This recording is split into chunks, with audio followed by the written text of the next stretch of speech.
반갑습니다. 산전수전 다 겪었던 저는 지금 현재 40대 주부예요. 복작복작한 대가족은 아니지만 사이좋은 우리 가족끼리 따뜻한 거실에 둘러앉아 TV를 보며 간식을 먹으며 사연을 올리게 되었어요. 결혼하기까지 무척 많은 일이 있었고 결혼 후에도 탈이 넘쳐 흐를 정도였지만 지금은 모든 걸 정리하고 속 시원하게 살고 있습니다. 저는 정말 남편과 제 자식들이 아니었다면 일찌감치 이 세상을 떠나고 싶었을지도 모르겠네요. 어떤 이야기인지 감이 아직 안 오시죠? 남들은 비빌 구석이 친정뿐이라던데 저는 비비지 못할 친정이 있었던 탓에 정말 어린 시절부터 힘들게 하루하루를 보냈습니다. 지금부터 들려드릴 이야기는 어떻게 제 배로 낳은 자식을 저런 취급을 할 수 있나 싶을 정도로 기가 막힌 저의 친정집 이야기입니다. 모쪼록 이야기를 들으시면서 같이 욕도 해주시고 분노해주시면 제 마음이 한결 가벼워질 것 같네요. 저는 지긋지긋한 친정과의 인연을 나이를 먹을 만큼 먹고 세상을 알 만큼 안 나이가 되었을 때야 비로소 해냈습니다.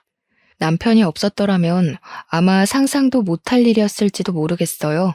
그래서 지금까지도 남편에게 그리고 제 자식들에게 고마움을 느끼면서 살고 있습니다.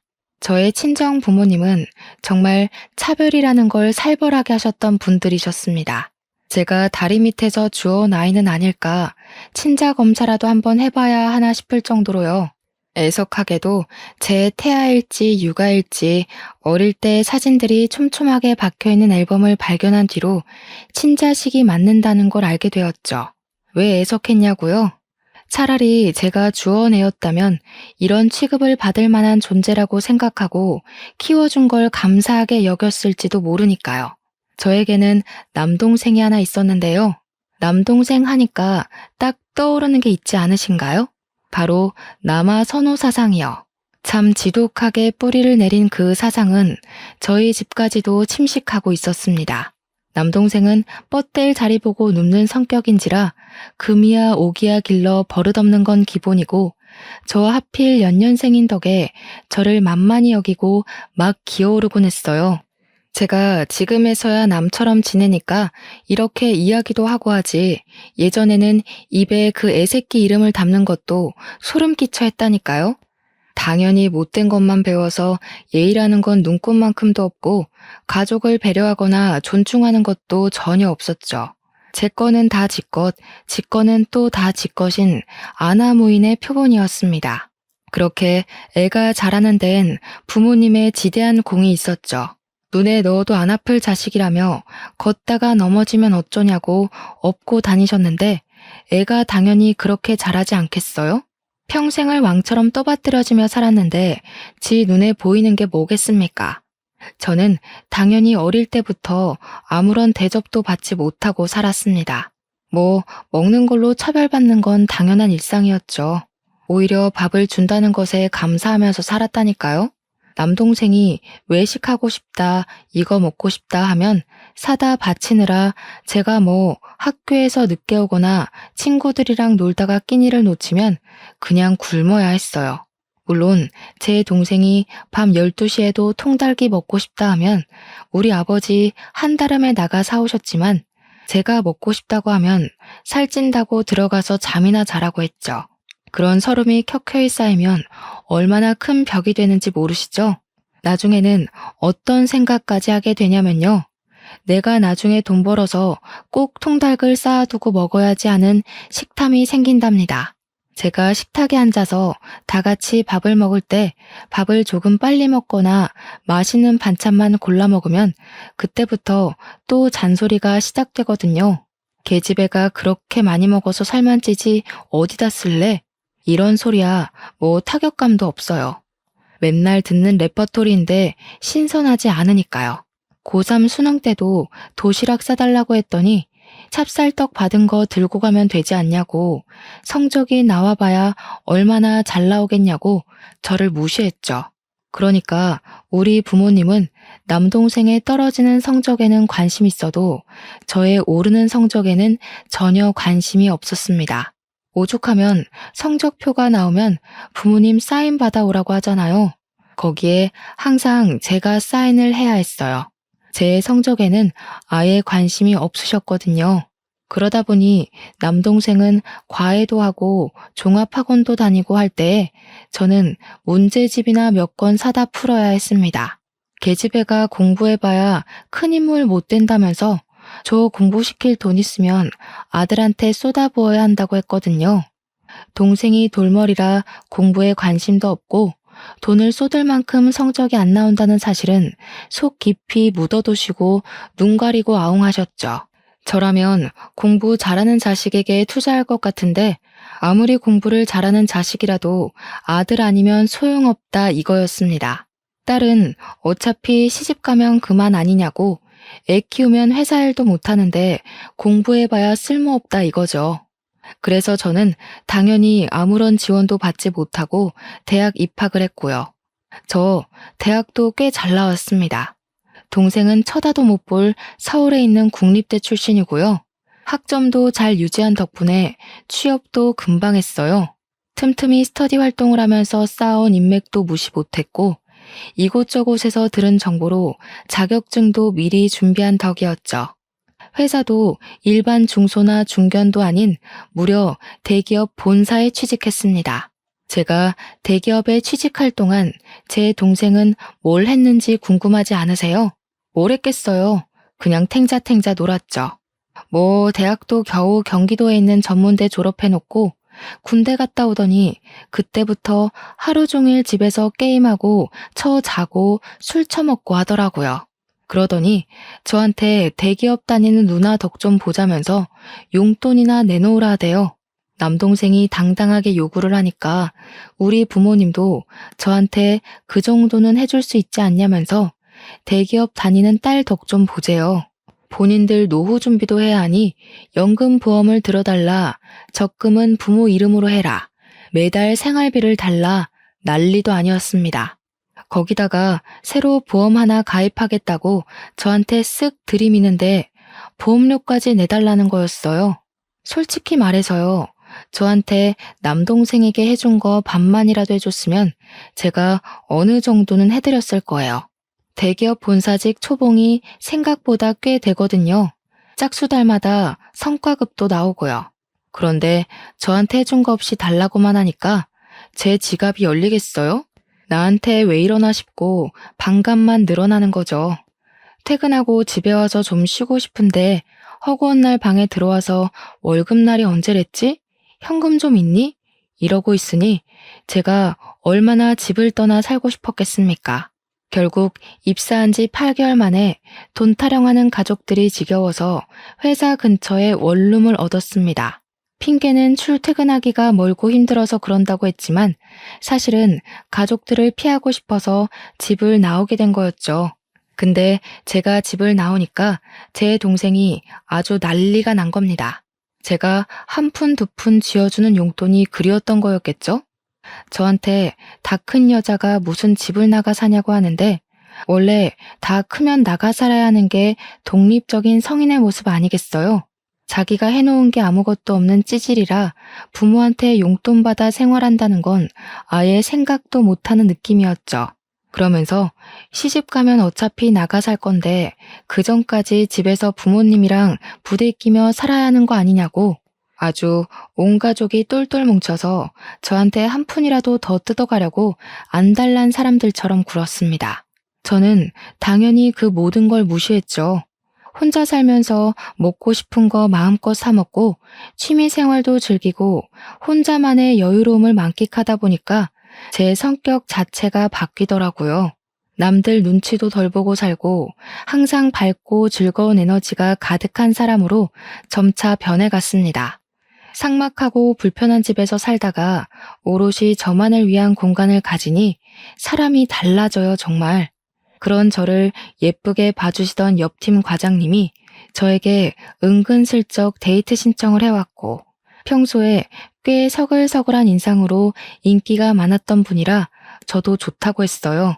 그분은 제가 입사했을 때부터 눈여겨봤다고 하시면서 요즘 들어 기분이 좋아 보이길래 혹시 남자친구 생긴 건 아닐까 조바심이 났다고 하더라고요. 저는 그동안 꽤 우울한 인상이었나 봐요. 그래서 연애도 한번 못 해봤던 걸지도 모르죠. 저의 첫 연애는 정말 너무나도 행복했습니다. 늘 주위에 남동생만 챙기던 사람들만 가득했던 터라 누군가 저를 이리 챙겨주고 보살펴준다는 게 너무 행복했죠. 그렇게 저는 과장님과 결혼을 하게 되었습니다. 물론 결혼을 결정하기까지의 과정이 절대로 쉬운 일이 아니었죠. 저랑 남편이 둘 다 대기업에 다니니까 넉넉하게 살 수 있는 형편이지 않겠어요. 거기다가 남편은 저보다 직급이 높았고요. 그러니까 친정에서 저희한테 대기업 다니는 부부 덕 좀 보자고 용돈을 고정적으로 달라고 요구를 하시더라고요. 도대체 저한테 해준 게 뭐가 있어서 덕을 자꾸 보자고 하시는 건지 이해할 수가 없었죠. 심지어 조건도 어이가 없을 정도였어요.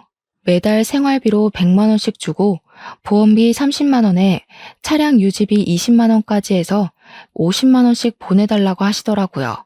제가 미쳤습니까? 인연을 끊고 사는 게 제 소원이나 다름없는데 근데 남편은 아무래도 친정이니까 150만 원은 무리여도 일정 금액 지원을 해드리고 싶다는 식으로 저에게 말을 하더라고요. 결국 저와 남편은 사소한 다툼을 하게 되었죠. 제가 죽어도 못 주겠다고 했거든요. 그거 주면 우리 나중에 애 낳고 무슨 돈으로 살겠냐고 했는데 남편은 그거 없어도 충분하다는 식으로 이야기를 했어요. 저는 그 돈을 차라리 적금처럼 모으자고 했고요. 결국 남편에게 제가 차별받고 자란 이야기를 할 수밖에 없었고 자존심이 많이 상했습니다. 남편은 그런 저를 토닥여주면서 고생했다고 그런 속사정을 몰라서 자기가 고집을 부린 것 같다고 했죠. 당연히 친정에는 돈 못 준다고 했고 딸 키워봐야 소용없다는 소리가 돌아왔습니다. 도대체 낳기만 하고 방 한 칸 내어주는 게 키운 게 맞습니까? 남편은 저와 친정 부모 간의 냉랭함이 흐르는 기운이 매우 불편했던 것 같습니다. 처가에 잘해야 한다는 압박감도 은근히 있었던 것 같고요. 하지만 제가 싫다고 하니 우기진 않더라고요. 남편네 집안은 정말 화목한 분위기였거든요. 그래서 우리 집의 이런 분위기가 더욱 이해가 안 가는 듯 했습니다. 제가 철옹성처럼 버티면서 돈을 주겠다는 말을 하지 않으니까 친정에서 자꾸 남편을 꼬드기는 겁니다. 딸 키우는데 돈이 많이 들었다고 하면서 본인들 노력이 없었으면 제가 대기업이나 들어갔겠냐고 했대요. 당연하다는 듯이 돈을 좀 달라고 했다는데 알고 보니 남편이 저 몰래 친정을 몇 번 도와줬더라고요. 뭐 뻔하죠. 급한 일이 있다며 500만 원만 보내줘라, 300만 원만 빌려줘라 하면서 야금야금 비상금을 털어간 겁니다. 제가 그걸 알고 친정에 찾아가서 쑥대밭을 만들어놨어요. 잘 살고 있는 딸 이혼시키고 싶은 마음에 그러는 거냐고 큰 소리를 치니까 아무 말도 못 하더라고요. 아무리 그래도 이혼까지는 아니다 싶으셨던 거겠죠. 저는 앞으로 돈 달라는 이야기 하지 말라고 엄포를 놓고는 친정의 발길을 끊었습니다. 물론 제가 난리를 친 이후에 친정에서도 한동안 연락이 없는 듯 했습니다. 그런데 제가 딱 그 타이밍에 임신을 하게 된 거죠. 다른 산모들도 다 똑같겠지만 임신을 하고 나면 친정엄마의 손길이 그리워진다고들 하잖아요. 제가 입덧이 정말 남들과 다르게 유난스러운 편이었거든요. 근데 그 와중에 딱 우리 엄마가 끓여준 콩나물국이 너무나도 먹고 싶은 거예요. 꾹꾹 참고 있다가 어느 날 밤에 제가 엉엉 눈물이 나는 겁니다. 그 콩나물국이 뭐라고 그게 그렇게 먹고 싶어서요. 결국 남편이 저 대신에 친정집에 연락을 한 거예요. 장모님, 와이프가 입덧이 심한 와중에 장모님이 끓여주신 콩나물국이 너무 먹고 싶대요 하면서요. 오죽 제가 서러워 보이고 힘들어 보였으면 우리 남편이 그런 연락을 다 했나 싶었죠. 그런데 참 우리 친정 부모님 한평생을 그리 살아서 그런지 사람 쉽게 안 변하더라고요. 이때다 싶었는지 집에 찾아와서 콩나물국 끓여주시면서 은근히 집에 새 물건 들어온 게 있나 없나 살피시더라고요. 이거는 광고에서 본 건데 되게 좋아 보이네. 얼마니? 나도 갖고 싶다. 이런 거요. 거기다가 처음에는 호의라고 생각했던 콩나물국이었는데 알고 보니 올 때마다 남편한테 차비를 좀 달라고 하면서 5만 원, 10만 원씩 챙겨가셨더라고요. 진짜 제가 그 사실을 알고 얼마나 환멸이 나던지. 쪽팔린 건 둘째치고 남편한테 너무 면목이 없더라고요. 그렇게 두어 달 지나고 입덧이 사라지고 나니까 아무거나 다 잘 넘어가더라고요. 중간중간 먹고 싶은 음식이 생각이 났지만 그게 친정엄마의 음식은 아니었어요. 그래서 더 이상 오지 말라고 했더니 그간 받았던 차비가 쏠쏠했던 건지 그래도 엄마 손맛이 최고 아니냐고 집에 자꾸 오려고 하더라고요. 됐어요.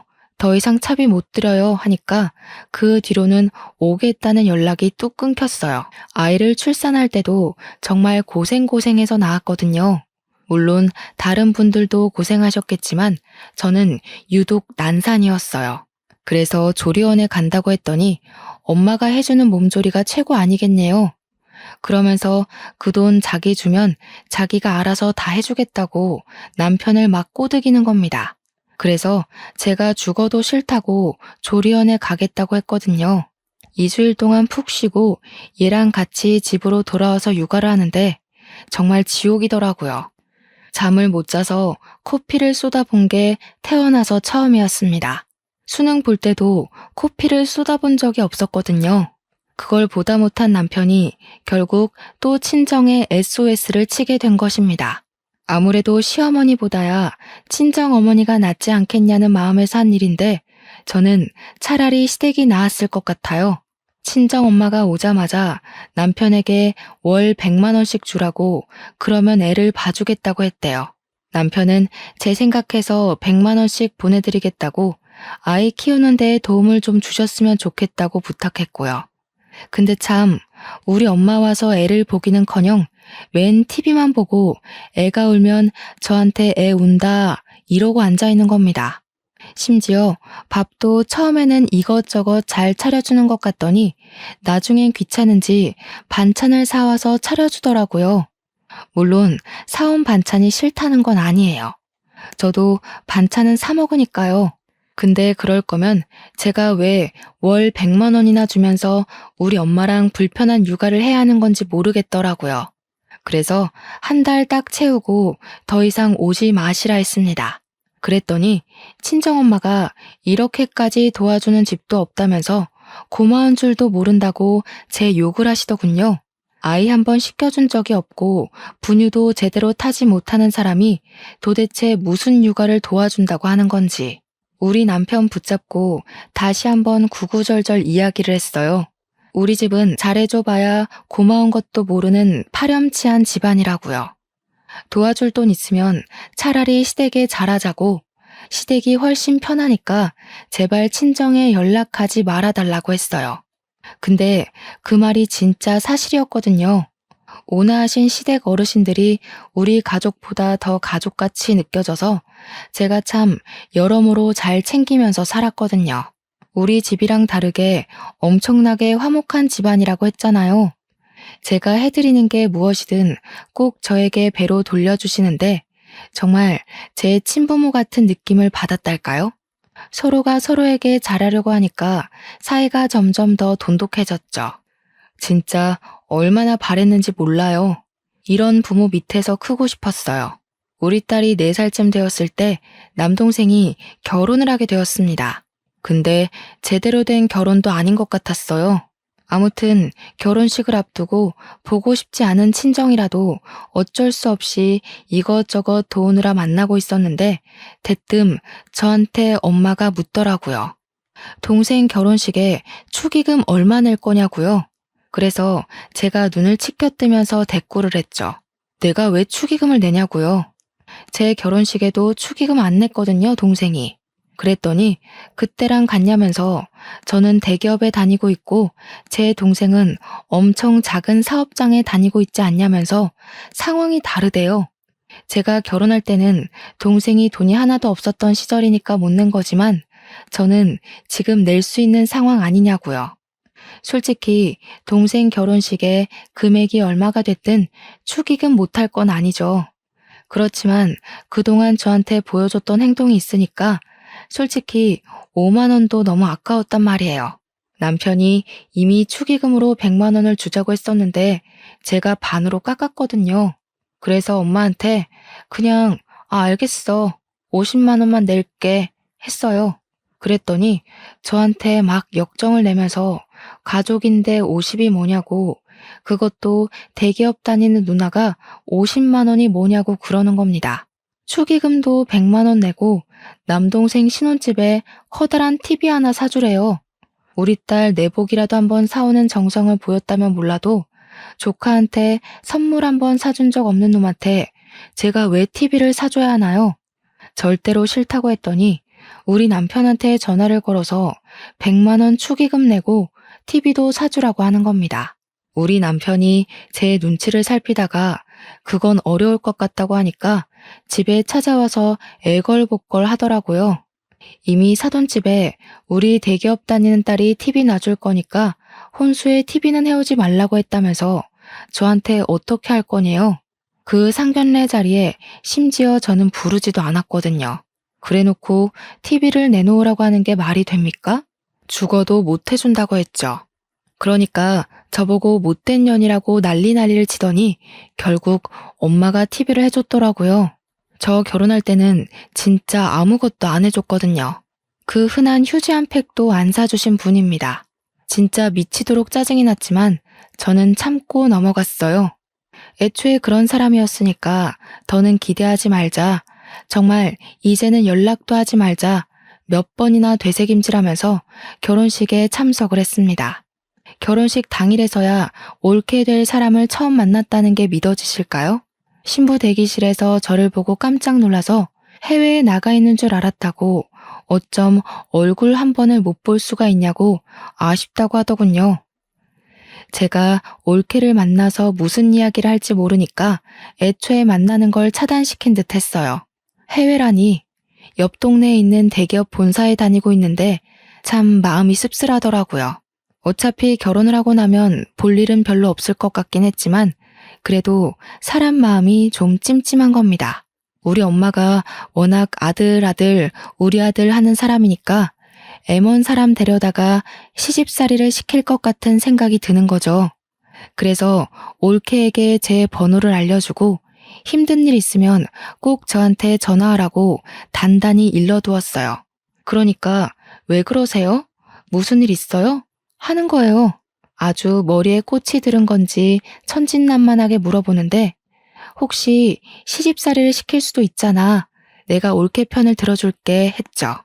그랬더니 저한테 되려 어머님이 저한테 시집살이를 시키실까요? 하는 겁니다. 딱 봐도 그냥 순진한 아이 같았습니다. 결혼식이 무사히 끝나고 저랑 남편은 집으로 돌아오면서 돌아와서도 한참을 이야기를 했어요. 올케가 되었고 가족으로 묶이긴 했지만 참 어떻게 앞으로 살아갈지 너무나도 걱정되는 마음에 이야기가 시작된 거였죠. 남편은 저한테 그냥 아무 걱정하지 말고 신경조차 쓰지 말라고 스트레스 받는 거 보기 싫다고 했습니다.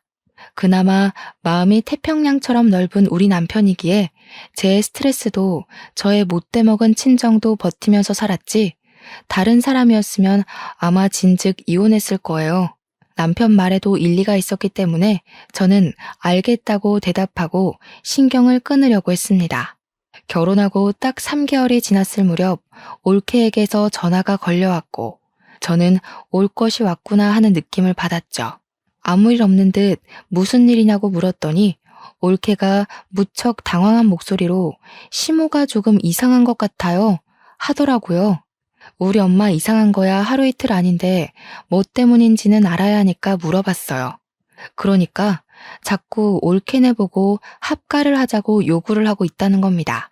아들이 집에 없으니까 너무 외로워서 도저히 못 살겠다고 신혼집에 늘어붙어서는 시댁에 갈 생각을 안 한대요. 그러면서 괜히 침대에 누워서 우리 아들 냄새 난다, 옷방 열어보고 우리 아들 오시네 이런다고 자기 너무 소름이 끼친대요. 신우가 무슨 일 있으면 전화하라고 한 말이 생각나서 전화했다고 하는데 진짜 목소리가 파르르 떨리더라고요. 우리 엄마가 하다 그런 짓까지 할 거라고는 생각도 못 했거든요. 그래서 저는 헐레벌떡 준비를 해서 남동생네 신혼집으로 찾아갔습니다. 아니나 다를까 우리 엄마가 거실에 서서 올케한테 이것저것 지시를 하고 있었습니다.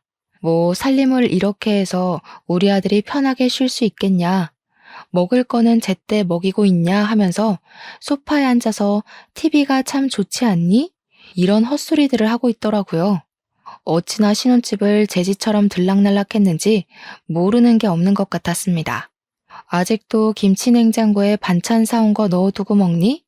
내가 냉장고 정리하라고 했지? 이러는데 무슨 학교 선생님인 줄 알았지 뭐예요. 며느리 길들이기에 심취한 건지 제가 와서 빤히 보고 있는데도 눈치를 못 채고는 올케한테 난리를 치고 있더라고요. 제가 참다 못해서 결국 엄마 하고 소리를 지르니까 놀래서 여기에 네가 왜 왔어? 하는 게 아니겠어요? 그래서 쪽팔리게 이게 뭐 하는 짓이냐고 당장 나오라고 소리를 쳤어요. 그러니까 내 아들 집에 놀러 온 게 뭐가 잘못이냐고 뻔뻔하게 소리를 치면서 올케한테 네가 연락했니? 나 오는 게 그렇게 싫어? 하는 겁니다. 아니, 그렇게 아들이 좋으면 끼고 살지. 결혼은 왜 시켜서 남의 집 딸한테 온갖 트집을 다 잡고 있어. 이 모양 이 꼴로 살라고 아들 결혼시킨 건 아니지 않아? 엄마 정말 무슨 짓을 하고 있는지 몰라서 그래. 얘는 고작 축의금 50만 원 내놓고는 할 말도 많다 진짜. 그러면 내가 축의금 500만 원을 냈으면 신혼집에 내 방 하나 마련해줘라 해도 상관없다는 거야 뭐야? 제 말이 틀린 게 하나도 없으니까 엄마도 입을 꾹 다물고는 아무 소리 안 하더라고요. 제가 진짜 지긋지긋해서 엄마한테 당장 나오라고 했어요. 엄마가 도대체 아들 결혼할 때 뭘 얼마나 해줬으면 해줬다고 여기서 이런 잔소리를 하고 있냐고, 올케가 알아서 어련히 잘하겠지 했죠. 그러니까 저한테 자기가 이 집도 해준 거고 다이아 반지에 진주 세트까지 해달라는 거 다 해줬는데 이런 참견도 못하는 거냐고 큰 소리를 치더라고요. 아니, 저한테는 맨날 돈 없다 하면서 입덧하느라 힘들 때 콩나물국 그거 고작 끓여주고 10만 원씩 받아가 놓고 아들한테는 집까지 사줬다는 게 말이 되나요? 제 표정이 점점 심각해지고 엄마도 순간 실언했다고 생각을 한 건지 그냥 전세해 준 거야 전세 이러는데 제 속은 이미 뒤집어졌죠. 제가 결혼할 때 진짜 아무것도 안 해줬거든요. 그 흔한 혼수 하나 해준 게 없어서 제가 그동안 모아둔 적금 탈탈 털어서 결혼했는데 아들한테는 전셋집까지 해준 것도 모자라 며느리 예물 세트까지 모조리 다 해줬다고 하니까 제가 열불이 안 터지겠냐고요. 그래도 올케 편을 들어주기로 약속하고 온 자리니까 화를 꾹 참아내리면서 이야기를 했어요. 전세고 나발이고 아들 이혼시키고 싶은 거 아니면 더 이상 신혼집에 방문해서 이래라 저래라 참견하지 말라고요. 그리고 올케한테도 솔직히 할 말이 많았지만 그냥 참았습니다. 전셋집도 받고 예물 세트도 받은 주제에 그 정도 참견은 넘어가라고 하고 싶긴 했어요. 근데 뭐 우리 엄마가 워낙 심하게 굴긴 했으니까요. 엄마도 제 말을 듣는 사람은 아니지만 그래도 한동안 자중하는 건지 집에 시도 때도 없이 찾아오진 않는 것 같더라고요.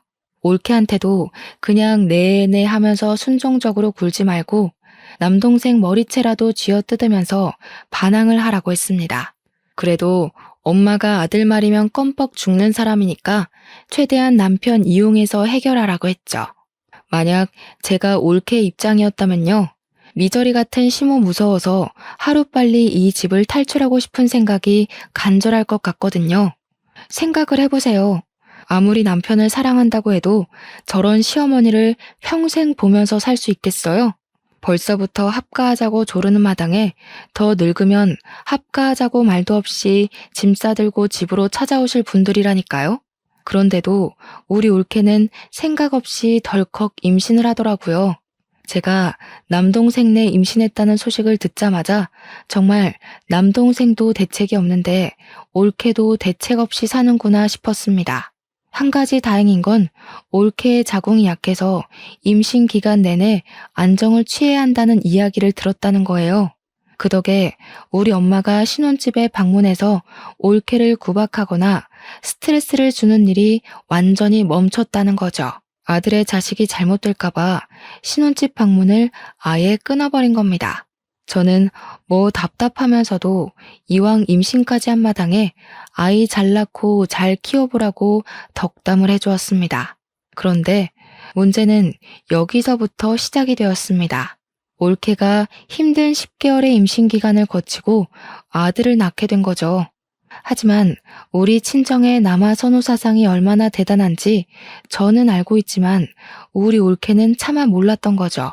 3대 독자인 내 남동생의 하나뿐인 아들이니까 무려 4대 독자 아니겠습니까? 친정엄마가 거의 올케한테서 아이를 빼앗다시피 해가지고 우리 아들 내 새끼 했다는데 올케는 자기 아들인데 맨날 시모가 애를 데리고 사라지니까 열이 받는 거죠.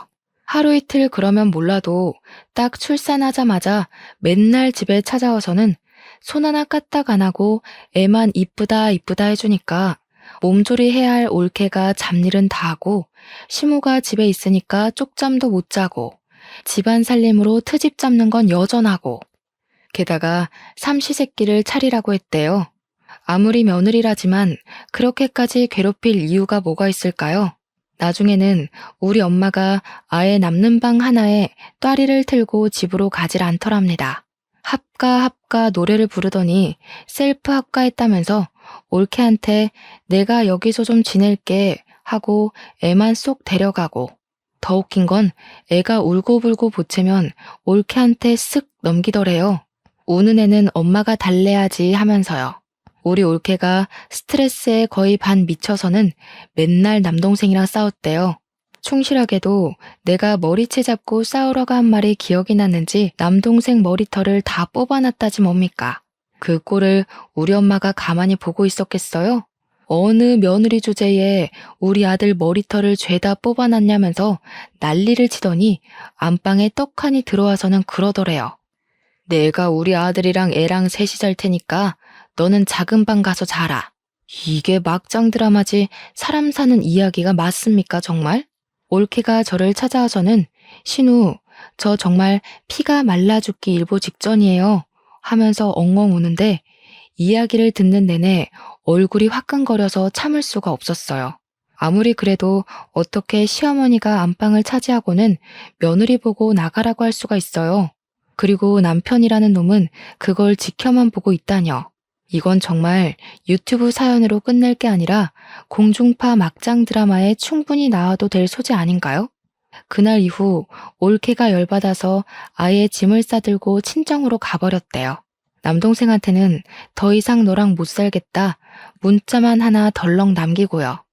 정말 저는 이 꼴이 언젠간 나올 거라고 예상은 했지만 올케가 애도 버리고 몸만 그렇게 덜렁 나가버릴 줄은 꿈에도 생각 못했습니다. 우리 엄마가 저 산후조리를 도와줄 때 봐서 이미 알고 있긴 했지만 애를 잘 보는 사람은 전혀 아니거든요. 그냥 애를 예뻐해 줄 줄만 알았지 애가 뭐가 필요하고 어떤 걸 찾는지 전혀 모르는 사람이다 이 말입니다. 애가 아프다고 울어도 배고픈 줄 알고 분유만 주고 기저귀 갈아달라고 우는데 심심해서 우는 줄 알고 모빌이나 틀어주니까 애가 제정신이겠어요? 하루 종일 울기만 빽빽 울어대고 우리 엄마는 아무것도 몰라서 이걸 어쩌냐 저걸 어쩌냐 하고 있고 웃긴 게 그러면서도 올케한테 곧 죽어도 잘못했다, 참견 안 하겠다, 돌아와라 이런 말은 안 하더라고요. 올케는 오히려 친정으로 도망친 이후에 산후조리도 제대로 하면서 몸관리, 정신관리 제대로 하고 있는 듯 보였고요. 조카는 아프다고 우는데 우리 엄마는 분유만 콸콸 쏟아부었고 연약한 조카는 결국 장염에 걸려서 탈수 증세를 보이고 병원에 입원을 하게 되었습니다. 병원에서도 애가 이렇게 열이 나고 토하고 설사를 하는데 보호자분은 뭐 하셨어요? 하는데 남동생도 엄마도 아무 말 못하고 멍하니 있더라고요. 결국은 한 발 굽히고 들어가야겠다며 엄마가 제 앞에서 올케한테 전화를 걸어서 며느리야, 이제 그만 돌아와라 하시더라고요. 저는 손이 발이 되도록 빌어도 올까 말까 한 사람을 저렇게 무미건조하게 불러서야 되겠나 싶었죠. 올케도 저랑 같은 마음이었던 건지 죽어도 안 가겠다고 딱 잘라서 이혼할 테니까 아들이나 끼고 평생 행복하게 사세요 하고 끊은 거예요. 그러더니 남동생한테는 전화해서 시댁이랑 인연 끊겠다고 선언하지 않는 이상 죽어도 너랑 같이 안 산다고 했대요. 저는 차라리 속 시원하다 생각했습니다. 아들이라면 끔뻑 죽는 엄마가 아들 없이 평생을 살아야 한다. 이게 바로 제가 생각한 최고의 복수가 아닐까요? 상상만 해도 고소했어요. 우리 엄마는 남동생이 엄마랑 안 보고 살아야 돌아오겠대 라고 하자마자 며느리한테 전화 걸어서 쌍욕을 하기 시작했습니다. 우리 올케 보고 며느리 주제에 왜 이렇게 빳빳하게 구냐고 시어미가 전화해서 돌아오라고 했으면 나부탁에 돌아오겠습니다 하라고요. 며느리가 이러니까 집안 꼴이 그따위로 돌아가는 거 아니겠니? 내가 돌아오라고 굽히고 들어갔으면 쿵짝이 맞게 돌아오겠다고 해야 하는 거 아니냐고. 도대체 너네 집에서 자식 교육을 어떻게 시켰길래 며느리 주제에 시어른 무서운 거 모르고 집을 나가냐는 말이야. 너네 부모님이 그렇게 가르치든? 사돈 어른들도 아주 자식 교육을 잘못 시켰어. 옆에서 보고 있던 저는 낱말할 처지가 아닐 텐데 하고 생각했지만 굳이 입 밖으로 꺼내진 않았습니다. 남동생은 자기 마누라가 시자 노릇하는 엄마한테 욕을 먹고 있는데도 왜? 안 온대? 언제 온대? 진짜 안 온대? 이런 말이나 반복하고 있었고요. 결국 올케의 전화통화를 엿듣고 있던 사돈어른이 노발대발 난리가 난 겁니다. 서로 스피커폰으로 싸우는지 소리가 왕왕 울리는데 살벌하게 싸우시더라고요. 어디 자식 교육을 운운하실 처지가 되냐? 그 집 아들도 뭐 하나 제대로 못하는 바보 천지던데 너네 집이나 잘 돌봐라.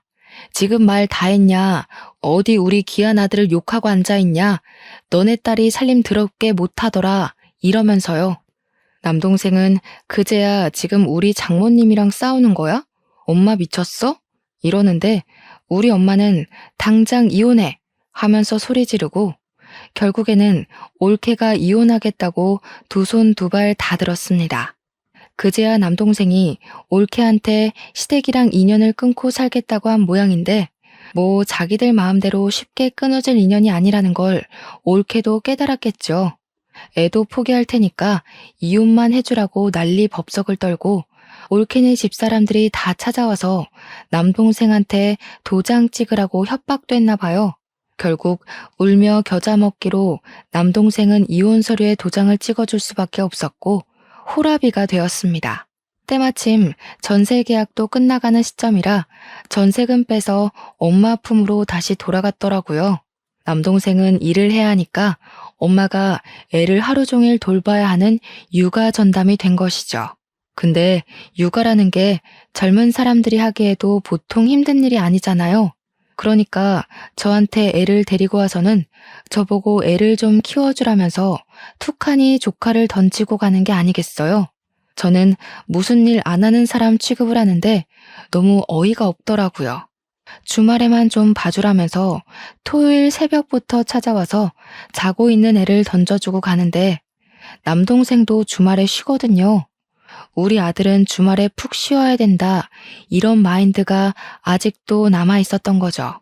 저도 한감 같은 주말 시간 6살 된 우리 딸이랑 놀아주기도 바쁜데 뭐 이쁜 구석이 있다고 조카까지 봐야 하냐 이 말입니다. 저는 바로 친정으로 달려가서 애를 던져주고 나왔습니다. 제가 친정에 정신 차리고 준비해서 가니까 이미 자기들끼리 소고기 구워 먹고 파티하고 있더라고요.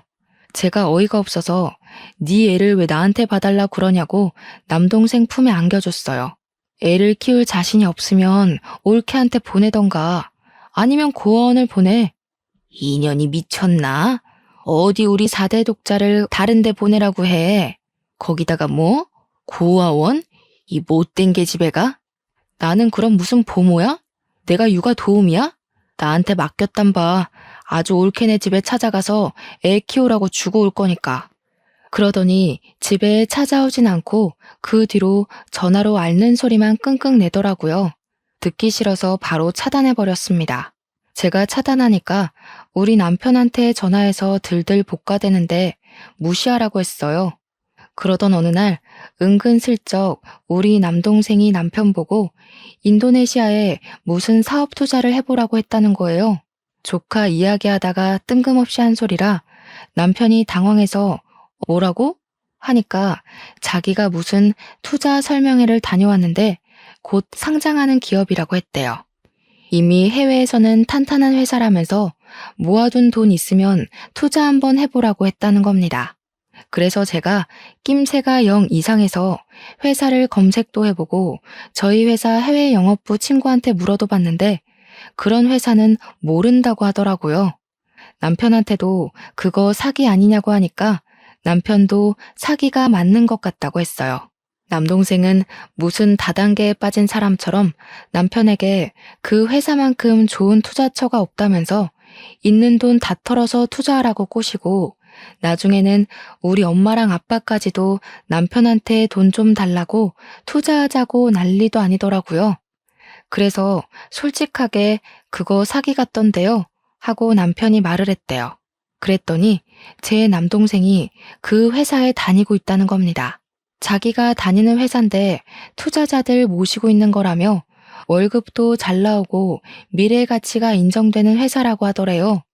우리 엄마 아빠도 있는 돈 다 털어서 투자를 했다고 자기 신혼집 전세 자금 뺀 돈도 다 털어서 투자를 했대요.